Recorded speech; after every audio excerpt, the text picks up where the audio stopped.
estamos aqui no Pra Falar de Lei, mais um prazer imenso receber hoje. Vocês sabem que eu tenho amigas em todos os ramos das políticas públicas e é essa alegria de receber uma amiga. Patrícia, muito obrigado por estar aqui com a gente hoje. Eu sei que a Patrícia está aí envolvida nas atividades do IFCE, do Instituto Federal de Educação aqui do Brasil, e que aqui do Ceará é IFCE, né? IF, só para o Brasil inteiro. Patrícia, tem gente aqui do Brasil inteiro assistindo a gente no YouTube, é um prazer grande. A gente tem muito estudante de serviço social, muito assistente social, mas também gente de outras profissões. Então, primeiro de tudo, eu tenho que te agradecer demais pela confiança, pelo carinho de estar aqui com a gente hoje. E todo mundo que está aqui assistindo quer saber como é que vocês da educação, que estão na linha de frente da atuação na educação, a gente tem até uma campanha na Potra que diz que o assistente social sempre esteve na linha de frente, né?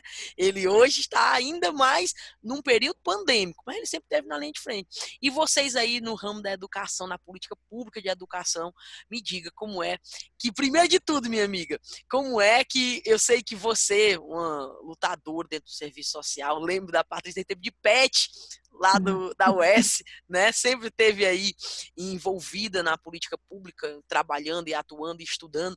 Me diga como é hoje. Tá aí, sei que você tá na sua casa, eu tô aqui na minha, e a gente tá tentando continuar ativa e trabalhando e fazendo acontecer.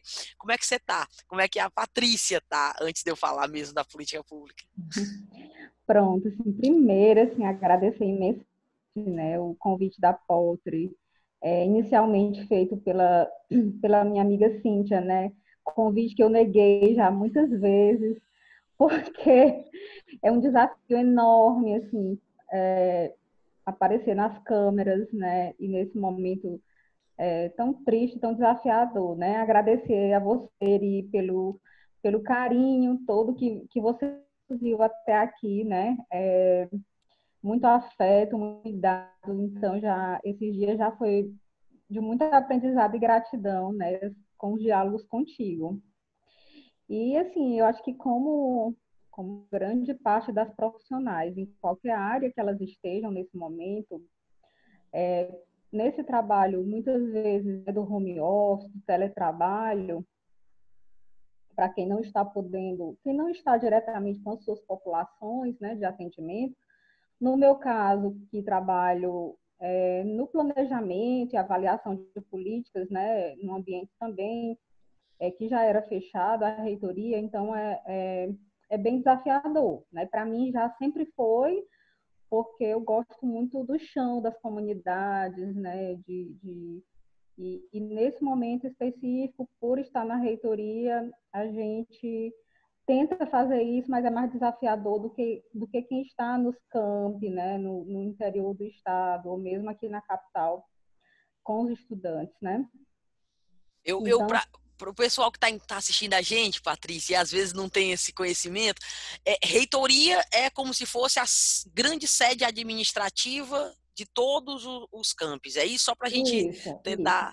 É, é, é O IFCE, né, ele tem 32 campi, né, em todo o muito, estado, né, muito. aqui na capital, na região metropolitana, né, e várias regiões do estado. E aí, em 2008, foi criada a reitoria, porque estava crescendo muito, né, com o boom da questão da criação dos institutos federais no país, né, aí no governo Lula. Então, a gente teve um boom muito grande e nacionalmente foi criado a reitoria, assim como tem nas universidades, né? Era algo mais antigo nas universidades. Então, dentro dessa reitoria, a gente tem as pró-reitorias e algumas diretorias sistêmicas. Então, eu, particularmente, atuo na pró-reitoria de extensão, que é Sim. algo, assim, bem desafiador, porque as demais colegas, mais de 40, elas estão na política de assistência estudantil, né? Atendendo os alunos, é isso? No atendimento aos alunos, em outros serviços, né? Também num trabalho integrado em outras ações de pensar o projeto político-pedagógico, das ações intersetoriais com a pedagogia, a psicologia, né? Essencial. E, Ô, aí, Patrícia, Me diz uma coisa, vocês são mais de... Tu falou agora, só para você ter Mais dito, de são 40. mais de 40 assistentes sociais. 40. Um em cada canto do Ceará.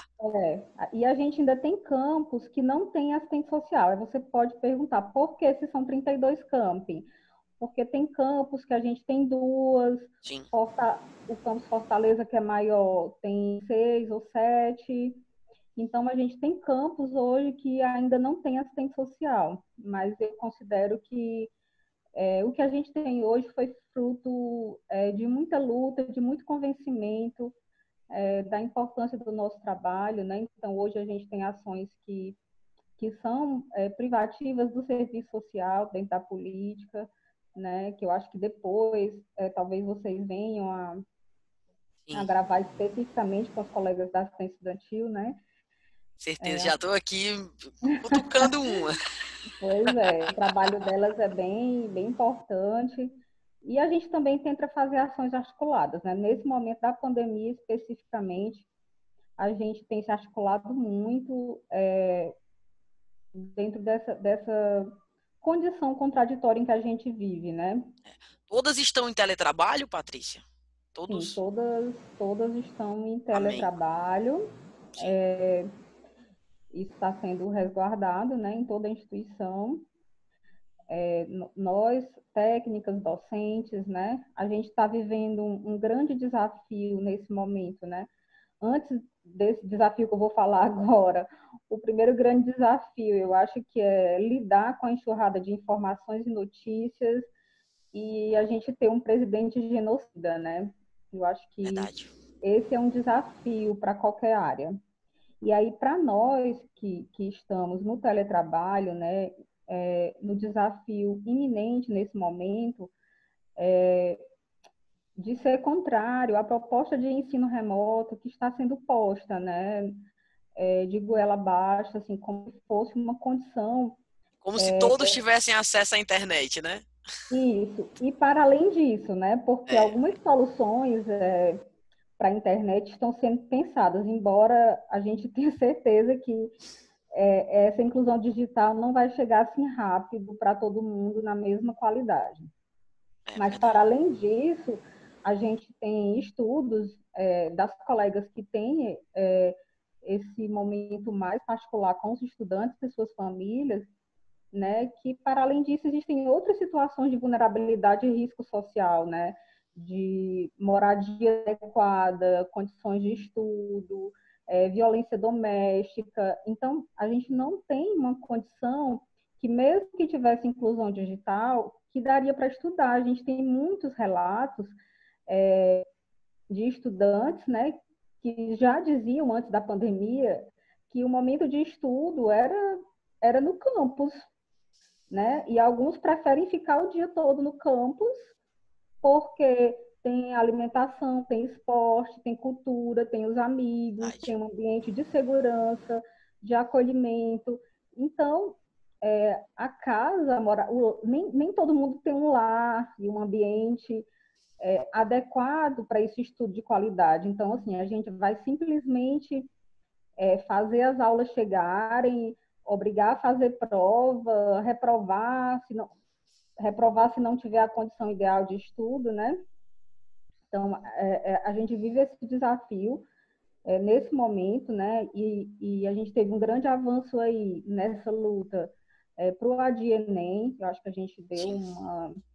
Quando eu falo a gente, Eu não quero sou falar de eu. Enem. Eu quero falar de Enem. Então vamos Vou esperar, né? deixar.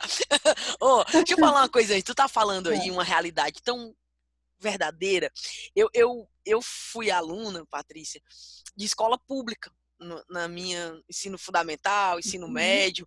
E quando fui para ingressar na universidade, ingressei primeiro no curso de História, na UES, FECLES, que tinha uma residência universitária. E se não fosse a residência universitária, eu jamais teria conseguido sair de Aracoiaba. É uma certeza que eu tenho. Porque minha mãe não tinha condições objetivas de me levar até a universidade, que era fora da cidade, muito distante. Minha cidade é 100 quilômetros de Fortaleza, mas para quem está na pobreza é muito distante. E se não fosse a residência universitária, a bolsa de auxílio que a Praia tinha naquele tempo, a UES, não sei se ainda é assim, né? Eu sou bem antiga, anos 2000. E se não Eu fosse também. isso, nós todas, e se não fosse esses incentivos do governo estadual naquele período, né, para poder eu estar na universidade, eu não teria conseguido. Eu tenho total ciência disso. E se não fosse a residência universitária que mudou minha vida, um beijo grande para minhas amigas da residência, que até hoje temos um laço assim incrível, um laço familiar. Eu não teria conseguido, com 16 anos, entrar na universidade. Não teria mesmo, não tem nem possibilidade. E eu fico imaginando, se Deus o livre guarde, essa pandemia tivesse sido naquele período. Eu teria que sair da residência universitária, voltar para Araçoiaba e ficar esperando a pandemia passar para poder meus estudos. E eu não falo nem de aula, sabe? Eu falo de suporte. Eu Uhum. imagino o bombardeio que um jovem que do IF está recebendo de notícia no WhatsApp dele.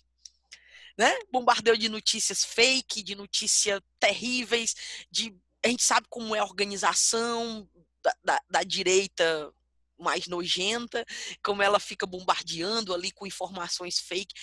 E eu vi um documento feito por vocês, um informativo, que foi o primeiro, quando eu vi o informativo, eu corri na Cíntia e disse, Cíntia, convence a Patrícia a falar comigo, porque eu vi que era um informativo trazendo um cenário real, assim, olha, o que é a pandemia, e isso eu sei que aquela adolescente de 16 anos, que estava na residência universitária, que tinha voltado para Araçoiaba no período de pandemia, recebeu um informativo desse, recebeu uma informação de qualidade, seria essencial para mim. Né? E eu tô falando aqui de um período que não tinha nem Google, viu? Não tinha nem Google. Hoje também seria importante, porque eu saberia que era uma informação de confiança, que ia me ajudar a empoderar meus pais, meus avós, minhas tias. E eu primeiro quero parabenizar, porque eu vi que não foi no primeiro momento, viu? O pessoal aqui de casa que não tá sabendo, no primeiro momento, assim que o negócio aconteceu, essas mulheres já deram uma resposta. Foram para a linha de frente. E me Um diga uma homem. coisa, e um homem Um homem. pronto, um homem e essas mulheres já foram para a linha de frente.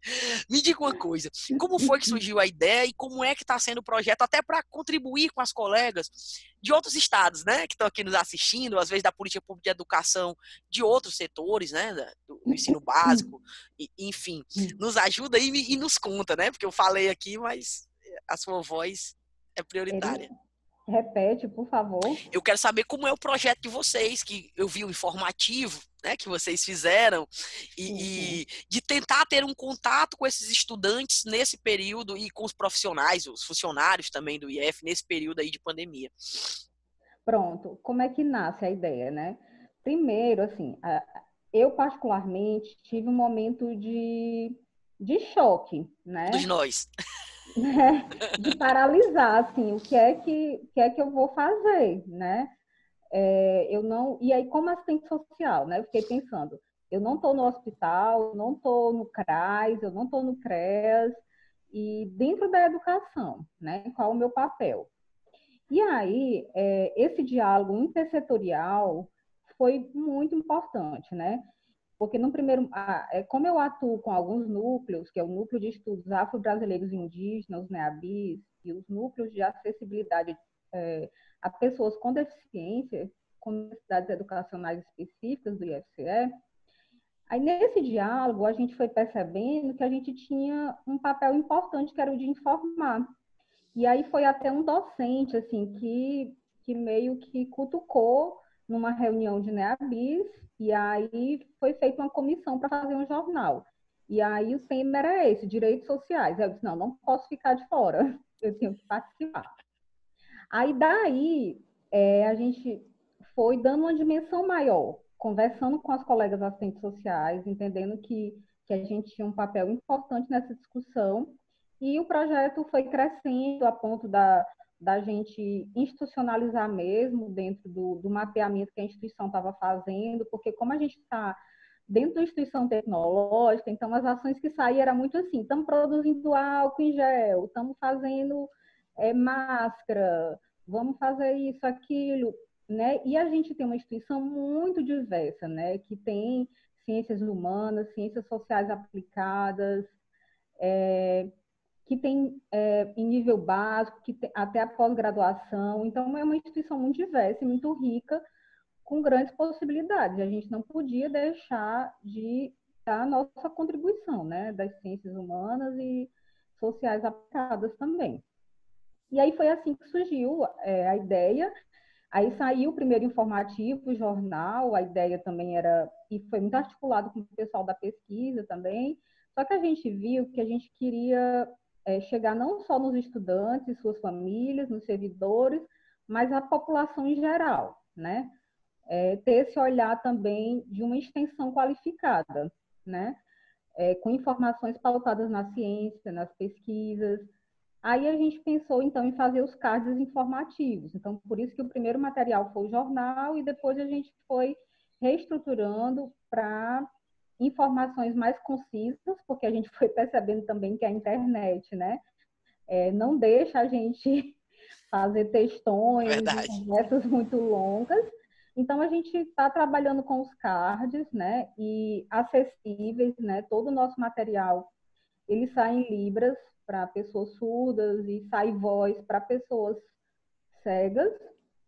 Então, esse é um dos grandes projetos que a gente, o Serviço Social, está participando, né? E aí tem outros, né?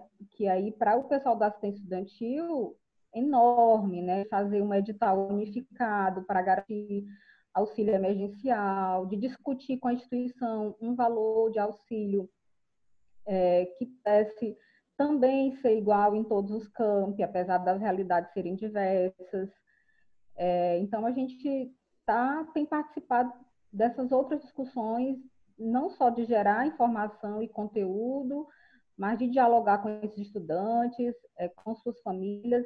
Temos pensado em algumas ideias, né, nesse sentido de entender que a internet não chega a todo mundo, e relembrando como é que funcionava na nossa época, que era a rádio comunitária. Então, é uma coisa também que eu estou Verdade. começando a dialogar com o pessoal, assim, Que maravilha! vamos pensar nas rádios, porque esse material que a gente está fazendo não está chegando em todo mundo, né? Verdade. Vamos fazer cartinha. Então, a gente precisa ver outras alternativas, porque a inclusão digital ela não está posta para todo mundo, não, né? Verdade. E às vezes é um material que é até pesado, porque tem libras, e às vezes nem todo mundo consegue abrir no seu celular, né? Então, assim, a gente está acumulando, né? A gente, na verdade, precisa ter consciência nesse momento e lucidez que a gente tem um acúmulo teórico, metodológico, ético-político, técnico-operativo muito grande e tem coisas que a gente não vai precisar ficar inventando a roda, não, né? Fazer o que a gente sempre fez, né? Fazer a defesa universal da educação, né? Fazer a defesa dos direitos que estão postos na Constituição Federal. Acho que as técnicas com as quais nós vamos fazer isso agora, de repente, pode mudar um pouco, né? Mas a gente precisa fazer. Verdade, viu, Patrícia? Tão bom te ouvir. Deixa eu perguntar uma coisa. Enfim, o governo federal, querendo fingir que nós temos uma normalidade que nós não temos, né? Não temos Não. mesmo e nem temos previsão de quando teremos e se teremos, né? Eu digo a normalidade antes, nós não Uhum. sabemos, nós estamos caminhando aqui sem saber mesmo. O governo federal fingindo ter uma normalidade, maltratando os corações e as mentes dos estudantes brasileiros, resolveu dar data ao Enem, criar um edital para o Enem, fazer inscrição para o Enem, fingindo que as pessoas podem estudar de qualquer lugar. Olha, Patrícia, eu imagino uma estudiosa da educação como você. Eu, que não sou uma estudiosa da educação, sou estudiosa dos direitos sociais. E a educação se inclui neles, mas não especificamente do direito à educação. Quando vi aquela propaganda do Enem, eu chorei, porque eu tô sensível, sabe? Eu tô assim, manteiga derretida. Então qualquer coisinha me leva a lágrima. Eu falando aqui de exercício universitário, chegou a encher o meu olho de lágrima. Eu tô frágil. Quando eu vi aquela pessoa, aquela menina com vídeo, com um notebook da Apple, que é R$ 15 mil, com uma câmera de iPhone de 10 mil reais. Eu fiquei pensando, meu Deus do céu, esse pessoal não tem noção da realidade, que as pessoas não têm nenhum livro. Não tem, Patrícia.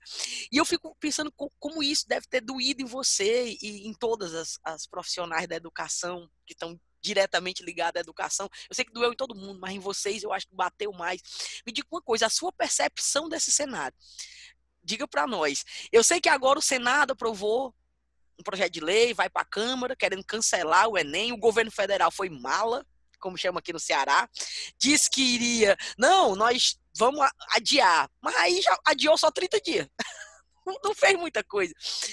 Nos ajude a entender esse cenário, por favor, aí, como a estudiosa da educação que você é e profissional atuando na área.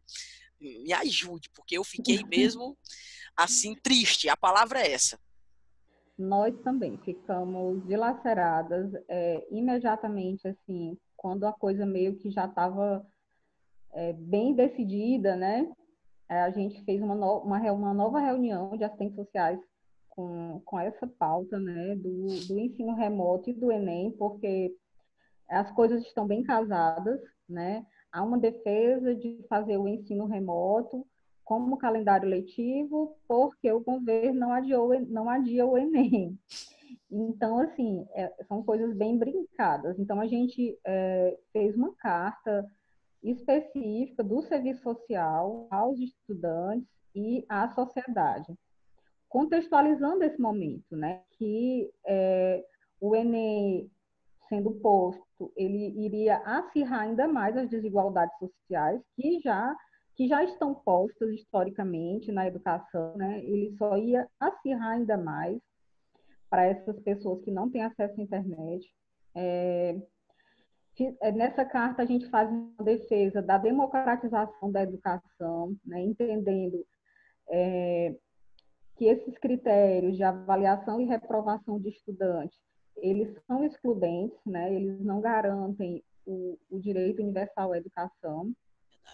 E aí, depois dessa carta do serviço social, porque a gente pensou em fazer uma carta maior, assim, que a gente conseguisse ter mais força institucional, com docentes, inclusive junto com o movimento estudantil. Mas tudo está acontecendo numa velocidade tão grande que aí alguns colegas até me convenceram que tinha que ser de imediato, que não dava para esperar, né? Porque estava posta a situação. E aí a gente lançou a carta do serviço social e depois foi se articular com outros segmentos. E aí, inclusive, já saíram cartas de docentes, já saiu carta da assistência estudantil, né, com os profissionais da assistência estudantil, onde tem assistentes sociais. Então, é um cenário, assim, como você disse, o governo foi bem mala, a gente sabe que vão querer dar seguimento, e eu não vejo outra alternativa, Eri, que não seja a nossa mobilização e a nossa resistência. Eu acho que o que a gente conseguiu fazer, inclusive com os sindicatos, né? Eu sou da base sindical do SIDIFS, que é o Sindicato dos Servidores do IFCE, e também teve papel importante nesse processo, nessa mobilização, porque foi através, onde a gente está dando publicidade às nossas reivindicações, né, do serviço social, é através do sindicato. Essencial, sindicatos. Isso, nesse momento, muitíssimo. E aí a gente está fazendo um movimento de continuar a mobilização e a resistência. A gente não vê, eu não consigo assim, visualizar outra alternativa que não seja essa, da gente continuar produzindo informação, fazendo essa informação chegar na base, deixar de falar para nós mesmos, né? E resistir, porque eu acho que a nossa resistência conseguiu gerar esse recuo, embora que mínimo do governo, mas a gente conseguiu gerar um recuo e acho que com uma resistência maior, com uma mobilização maior, a gente consiga fazer algo mais, né? O cenário não é muito animador, né? Dentro das próprias instituições, o ensino remoto, com essa justificativa do Enem, né? No caso da nossa instituição, que tem ensino médio integrado, terceiro ano, então estão querendo mesmo, assim, agora no início de junho, começar as aulas, né? Olha como Para a quem jogada do governo é um xadrez, né? Ele é o mantém o xadrez, Enem, que é para obrigar as escolas a manterem as aulas. exatamente. Cruel. E é em meio a essas contradições e essa arquitetura que movimenta aí o autoritarismo no país, né, que a gente precisa estar atento, né, saber quais são as artimanhas, assim, por que a gente não quer essas aulas remotas, porque os nossos estudantes não fizeram seleção para ensino remoto, né?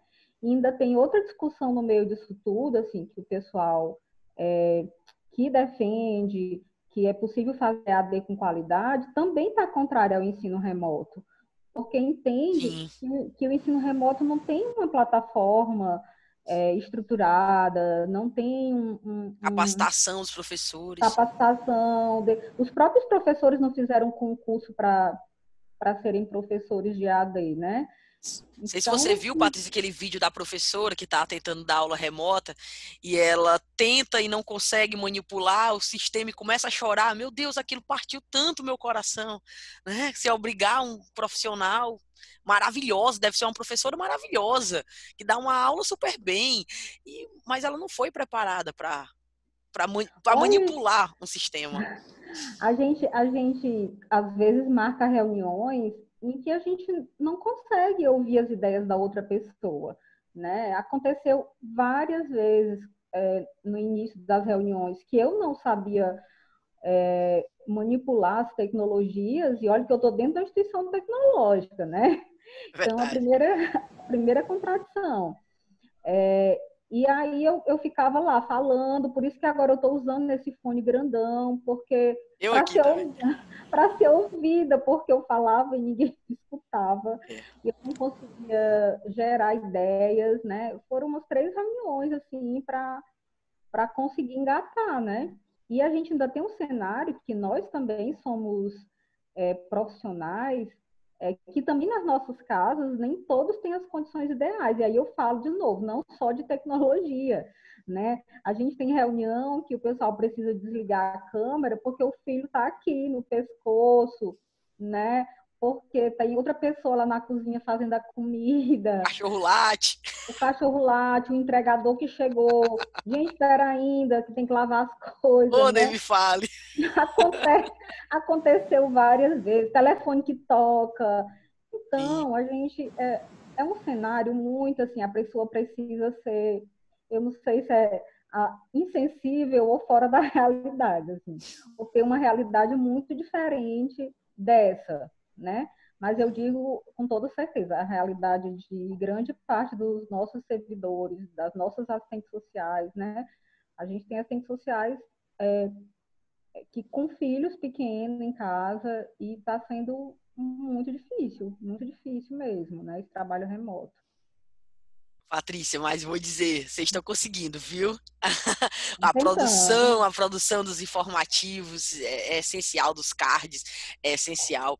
Eu estou aqui encantada, tenho muito a agradecer a você pelo bate-papo. Aqui no YouTube, Patrícia, a gente tem muito estudante de serviço social, assistente social e também muita gente de outras áreas, que eu estou ficando até surpresa e feliz. Obrigada aí ao pessoal de outros setores que vê, os que tem uns hater também, viu, Patrícia, que vem aqui e fala que a gente tá Imagina. fora da realidade. Mas para eles também o meu abraço. Que bom que estão nos ouvindo, é sinal que a gente tá conseguindo avançar, né, em outros Sim, cenários. O pessoal que está assistindo aqui, comente, faça suas perguntas. Eu juro que compartilho com a Patrícia as impressões. Ô, Patrícia, na sua fala final, só quero aqui mesmo te agradecer pela possibilidade de ter vindo aqui conversar com a gente. E me diga aí, você, no olhar de futuro, e um recado para as amigas assistentes social, inclusive as que estão na política de educação. A gente sabe que, principalmente em São Paulo, a gente tem muito assistente social na política de educação municipal, né? Ensino básico, se eu não estiver errando aqui nas nomenclaturas. E a gente tem também no IF do Brasil inteiro, né? Inclusive amigas cearenses, que muitas eu conheço que estão no IF de outros estados, né? E também nas universidades federais, temos assistentes sociais. Para essas colegas aí E me diga você, só o seu recado final. Ai, Eli, tanta coisa para falar, né? Para dizer, quando você pede assim, o que que a gente pode pensar para o futuro, né? Quando a gente mesmo assim está sentindo também assim fragilizada, né? Verdade. Eu tô muito, Patrícia. Tô sensível demais. Mas você tem uma energia, uma positividade assim que nos contagia, viu? É muito bom contar com isso e com essa possibilidade de diálogo com todo mundo, né? Inclusive com outras pessoas que pensam diferente. Eu defendo que a gente precisa dialogar com todo mundo, sempre. Tem uma frase que a Eliana Bolorino falou esses dias, para quem quiser ver no colóquio da UFBA, e aí parabéns às colegas que estão na UFBA, Beijo, Ana Maria. beijo, a Ana e as outras que estão construindo tantas atividades também interessantes, e aí a Eliana disse, né, que uma das coisas importantes para esse momento, né, que tem sido dito por todo mundo, né, é viver cada dia, né, fazer o que a gente pode cada dia e ter sim uma projeção para o futuro, né, que essa projeção para nós na educação é pensar que a gente está num movimento histórico que o que a gente vai fazer nesse momento, que as nossas defesas nesse momento, elas serão fundamentais para esse futuro, para o futuro breve e para o futuro mais distante, né? Então, por mais que esteja sendo muito difícil, desafiador, a defesa do óbvio, né? A defesa de legislações que já estão aí colocadas, né? De inclusão na educação, por exemplo, a Lei Brasileira de Inclusão, já que a gente está aqui para falar de lei, vamos lembrar dessa lei.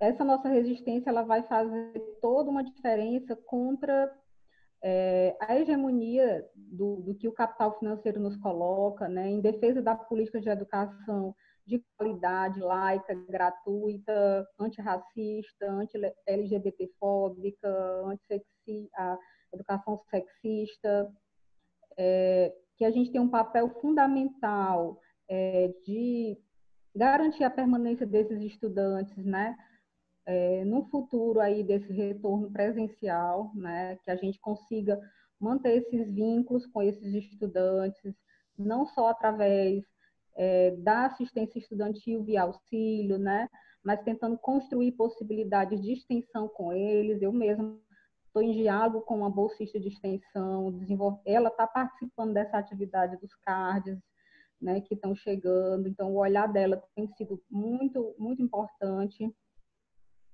É tanta coisa, viu? O Não medo, né, esqueça Patrícia, desse pessoal ter ido para casa e mesmo. não voltar para a universidade, né? É o que Sim, bate em mim. Eu fico sim, pensando em mim, estudante, tivesse voltado para Aracoiaba no período desse, será que eu voltaria, né? Será que eu conseguiria ter força para voltar?